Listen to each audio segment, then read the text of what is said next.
She pulled the trigger to save herself, but by sunrise, an entire town wanted her dead. Then a mysterious cowboy looked into her terrified eyes and chose to risk everything for her. But when the hunters finally reached the mountains, what shocking truth changed everything? Watch the full story till the end, and follow our page for more powerful stories like this. In the dusty little town of Cottonwood Springs, Arizona Territory, the year was 1876. Harriet Taylor was 22 years old. She worked long hours at the general store, sweeping floors, stacking cans, and smiling at customers even when her feet hurt. She had no family left. Her mother had died 2 years earlier, and her father had left when she was small. Life was hard, but Harriet kept her head down and tried to stay out of trouble. Everything changed on a hot afternoon in July. Edwin Price walked into the store like he owned the place. He was the only son of the richest family in town. Tall, handsome in a cruel way, and used to getting whatever he wanted. That day, he wanted Harriet. He followed her into the back storeroom when no one was looking. "You've been looking at me, girl," he said with a nasty smile. "Time you showed me some real attention." Harriet's heart jumped into her throat. "Please, Mr. Price, I have work to do." He laughed and grabbed her arm hard. She tried to pull away, but he pushed her against the wall. His hands were rough. Panic flooded her body. On the shelf beside her was an old pistol the store owner kept for snakes. Without thinking, Harriet grabbed it. "Let me go!" she cried. Edwin only laughed louder and tried to kiss her. In the struggle, the gun went off with a loud crack. Edwin Price fell to the floor, blood spreading across his chest. His eyes stared at nothing. He was dead. Harriet dropped the gun. Her whole body shook. "I didn't mean to. I only wanted him to stop." She ran. Outside, people were already shouting. Someone had heard the shot. Harriet ran through the back alley, her dress torn, tears streaming down her face. Behind her, she heard the sheriff's voice booming across the town square. "Harriet Taylor shot Edwin Price in cold blood. $500 to the man who brings her in, dead or alive." The whole town seemed to come alive with angry voices. Men grabbed rifles. Horses were saddled.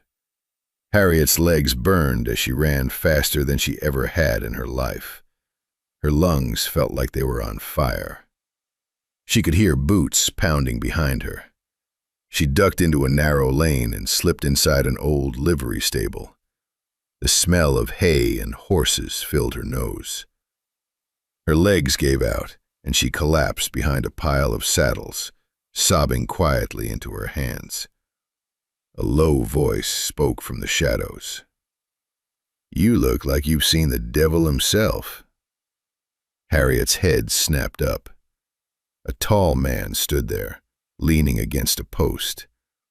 He wore a worn leather vest, a faded blue shirt, and a hat pulled low. His face was rough from sun and wind, but his eyes were kind and sad at the same time. He looked about 30. "Please," Harriet whispered, "don't turn me in. I didn't kill him on purpose. He tried to hurt me." The man studied her for a long moment. Then he nodded slowly. "I believe you," he said. "Name's Thomas Jenkins. Folks call me Tucker. I've seen too many good women pay for crimes they didn't commit. Not this time." Harriet stared at him, hardly daring to hope.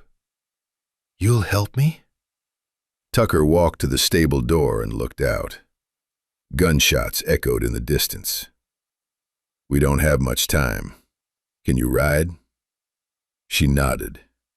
He saddled 2 horses fast. "Get on. We ride into the mountains. They won't follow us easy in the dark." They left Cottonwood Springs under a sky full of stars. Behind them, the town lights glowed and angry shouts carried on the wind. Tucker led the way through narrow trails and thick pine forests. Harriet's heart pounded with every sound. Owls hooted.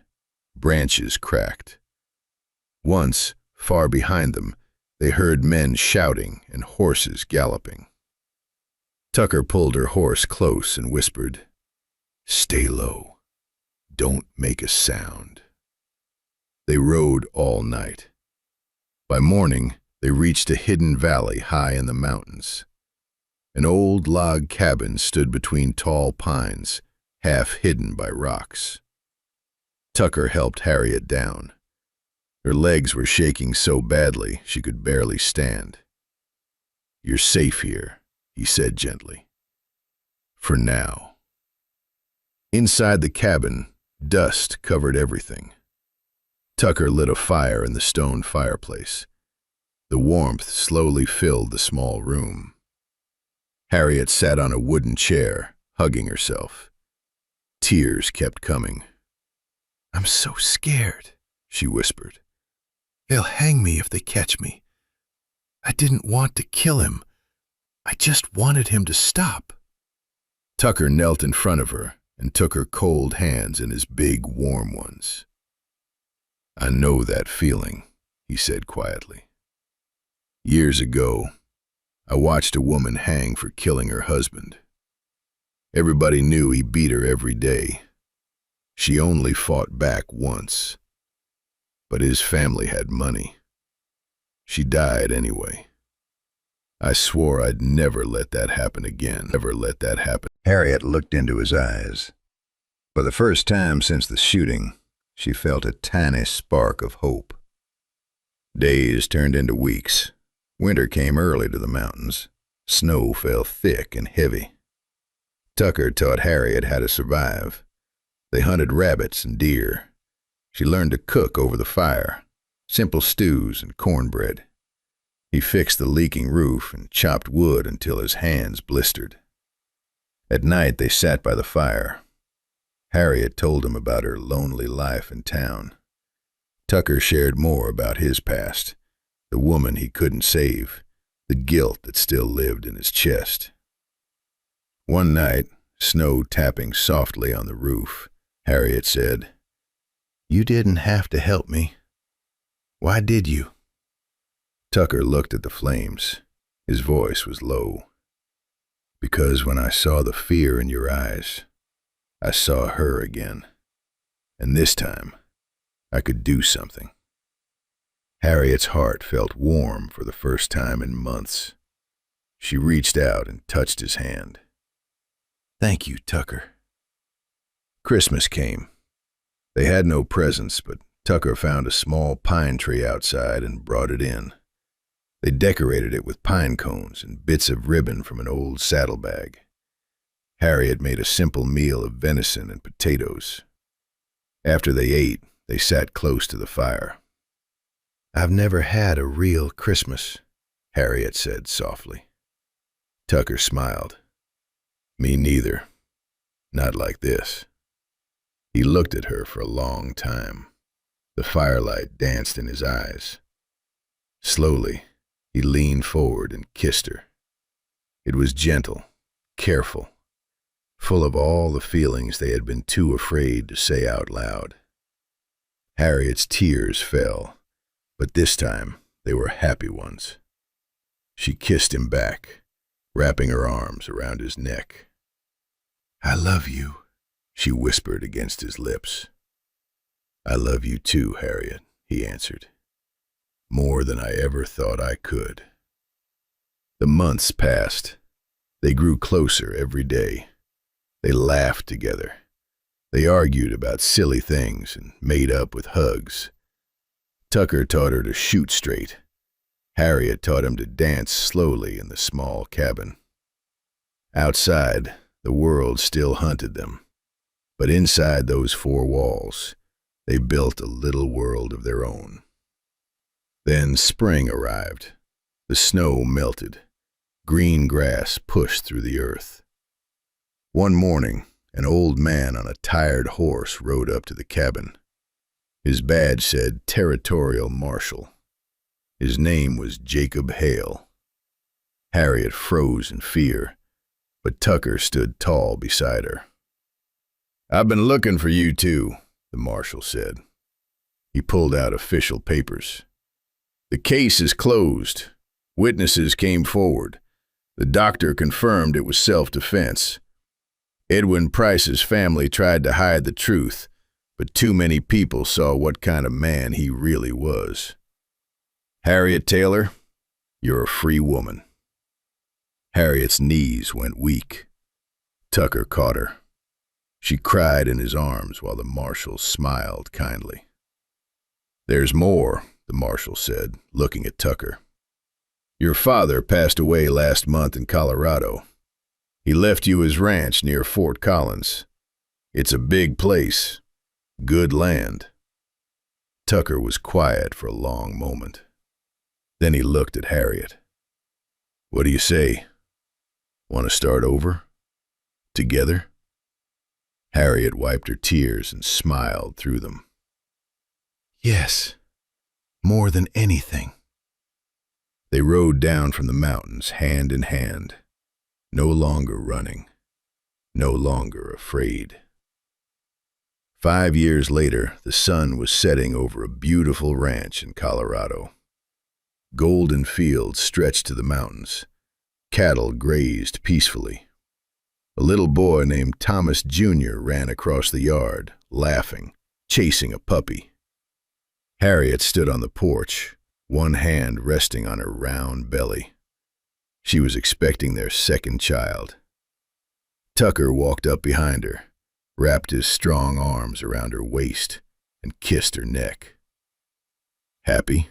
he asked softly.